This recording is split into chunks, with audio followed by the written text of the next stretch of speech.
a fost un timp extraordinar. Fiica noastră, când s-a căsătorit, a zis că este una din cele mai frumoase amintiri pe care le-a avut, faptul că am citit Biblia împreună. Dar am făcut o greșeală.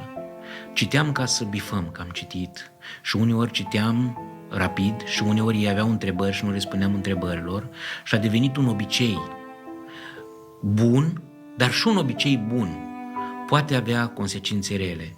Și el zicea: tati, hai să-ți arăt ce am desenat, tati, hai să-ți arăt ce Lego am făcut. Mă întorceam să spune: tati, mai scrii, tati, un paragraf și după aia mă întorc și discut cu tine. Sau: tati, acum vorbesc la telefon, am o problemă de la comitet și imediat rezolv. Tati, trebuie să mă duc până la biserică să rezolv o urgență. Și când mă întorceam eu, copilul deja dormea. Și asta s-a întâmplat pentru 3 ani de zile și am pierdut 3 ani de zile în care, exact ce am spus înainte, n-am fost prezent în viața lui.